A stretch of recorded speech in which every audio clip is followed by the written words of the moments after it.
ना समझ ले। आप पाओगे तो कैसी बात करोगे? मारवाड़ी। अब राजस्थानी में बोलोगे, यदि हमें नहीं सुनाना तो क्या समझ ना जाए, कोड वर्ड। लेकिन भगवान की जो दिव्य ध्वनि थी वो तो ऐसी थी, कोई भी आ जाए, कहीं से भी आ जाए, क्योंकि हम तो हित का मार्ग ही बतला रहे हैं। वो दिव्य ध्वनि तो कोई भी बैठे उन सब के लिए कल्याणकारी ही थी। दिव्य ध्वनि खिर गई। दिव्य ध्वनि के बाद क्या आता है? जब भगवान की दिव्य ध्वनि खिर जाती है तो भगवान वहीं पर विराजमान रहते क्या? हाँ, नहीं रहते। अर्थात जैसे चातुर्मास पूर्ण हो जाए, अभी ये मंच बना हुआ है, ये कब तक बना रहेगा? जब तक चातुर्मास पूर्ण नहीं हुआ। ऐसे ही जैसे ही दिव्य ध्वनि खिरी, उसके बाद भगवान का क्या होगा? विहार होगा। बराबर? क्योंकि क्या है कि दिव्य ध्वनि के बाद भगवान जब विहार करते हैं तो स्वर्ण कमलों की रचना क्यों हो जाती है? आप और हम विहार करते हैं, जब आप घर से यहाँ आते हो तो रास्ते में कांच पड़ा रहता है, कंकड़ कांटे सब कुछ पड़े रहते हैं, लेकिन कोई अलग करता क्या? नहीं। लेकिन जब भगवान विहार करते हैं तब स्वर्ग से देव लोग आकर के स्वर्णमयी कमलों की रचना कर देते हैं। कैसे? जब भगवान एक पैर आगे रखते हैं तो एक कमल, दूसरा पैर उठाने को तैयार होते उसके पहले स्वर्ण कमल की रचना हो जाती। लेकिन भगवान कमलों पर पैर रखते क्या? पैर भी नहीं रखते, वह तो उससे ऊपर ही चलते जाते हैं। लेकिन तो देव ने ये नहीं सोचा, जब भगवान रखते ही नहीं है पैर, तो मैं क्यों स्वर्ण कमलों की रचना करूं? आपके मन में तो आ ही जाता है, जब आचार्य भगवान इस सिंहासन पर बैठते ही नहीं है तो मैं क्यों लगाऊं? जब इस गली से निकलना ही नहीं है तो मैं रंगोली बनाऊं क्यों? बराबर? लिख के ना यहां पर यह बात भी मान लीजिए, आप तो सेवा करिए, उस सेवा को कोई स्वीकार करे या ना करे, आपको तो उसका फल मिल ही गया है। लेकिन जब आपने ये विकल्प कर लिया तो फिर माइनस हो जाएगा आपका पुण्य। तो वह देव स्वर्ण कमलों की रचना भी कर रहे। वो यहाँ तक पहले हमने सुना था सिंहासन भी लगाया, भगवान तो सिंहासन पर बैठे भी नहीं, यहाँ तक कि उन्हें छुआ भी नहीं, लेकिन सिंहासन लगाना ऐसे ही आप तो करते रहो। क्या? सेवा करते रहो, पाठ करते रहो, आपको कुछ मिले या ना मिले, लेकिन आप उसको करना मत छोड़ो। क्योंकि जो सेवा करता है उसकी एक दिन सेवा अवश्य होती है। जो सेवा करेगा ही नहीं, जो फूल दूसरे को नहीं बिछाएगा, जो दूसरे के लिए स्वर्णमयी कमलों की रचना नहीं करेगा, तो उसके लिए क्या कोई साफ जगह देगा? नहीं दे सकता। यदि आप चाहते हो कि मेरी सेवा हो तो आप भी अभी से, आज से ही अपने पूर्वजों की सेवा करना प्रारंभ कर दो। अर्थात भगवान की सेवा करना प्रारंभ कर दो, आपकी सेवा हो जाएगी।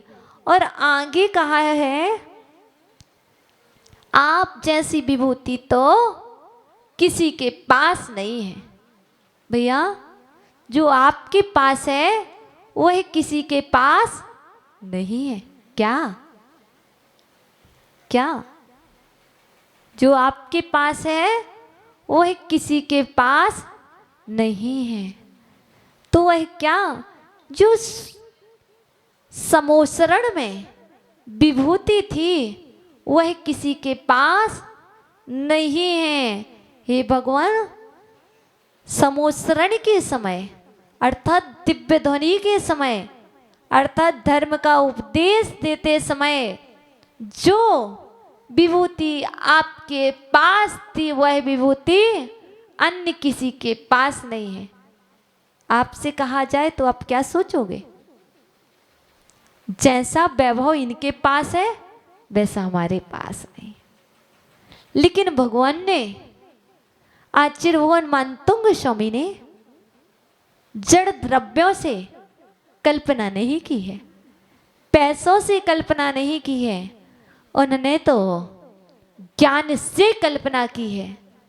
जो ज्ञान, जो दिव्य ध्वनि, जो धर्मोपदेश आप दे सकते हो भगवान, वह अन्य किसी के पास नहीं है।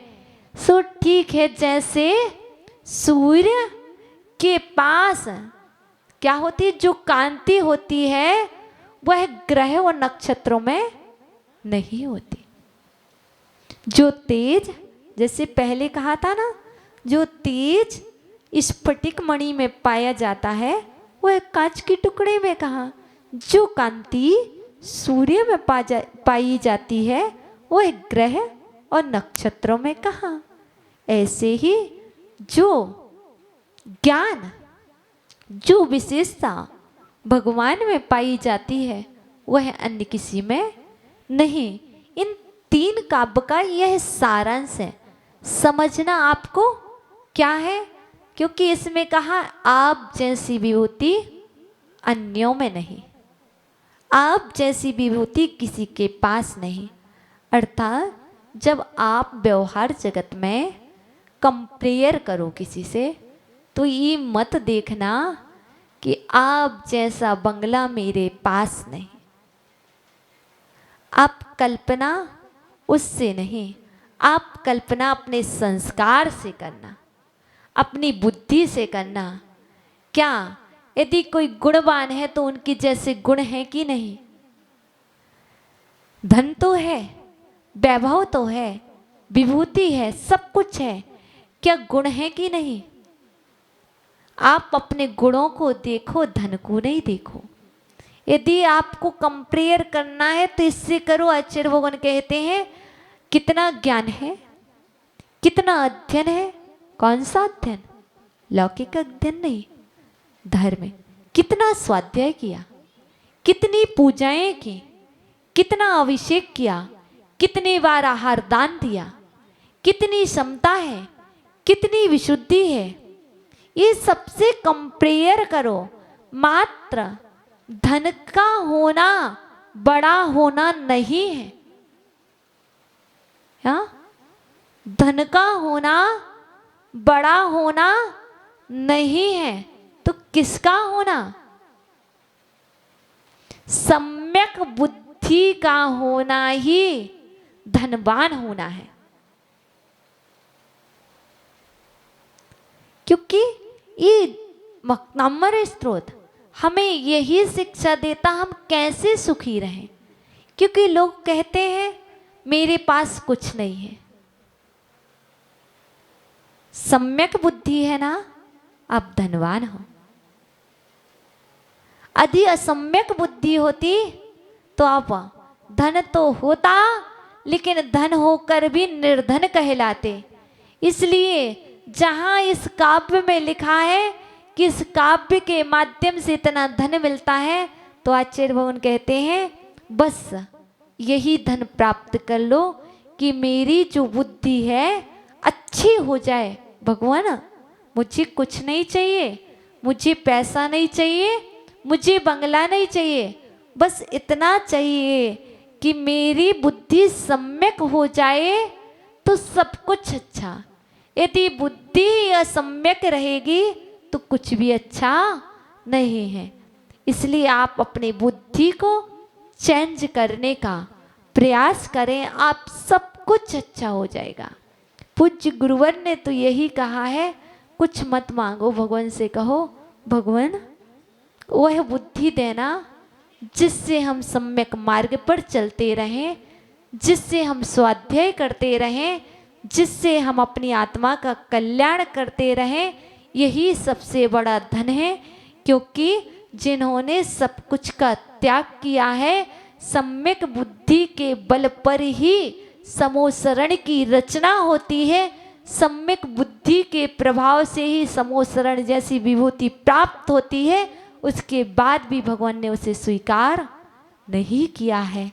इसलिए आप भी यही भावना भाना और हम उन काव्यों को भी उच्चारण कर लें, जिन काव्यों के माध्यम से आपकी वचन पवित्र हो, जिस काव्य के माध्यम से आपकी वाणी सम्यक वाणी बने।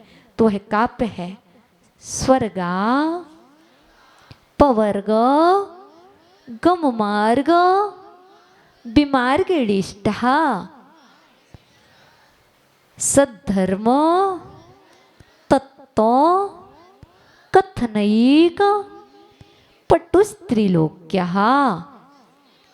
दिव्यध्वनिर्भवतीति विशदार्थ सर्व भाषा स्वभाव परिणाम गुण ही प्रयोज्य।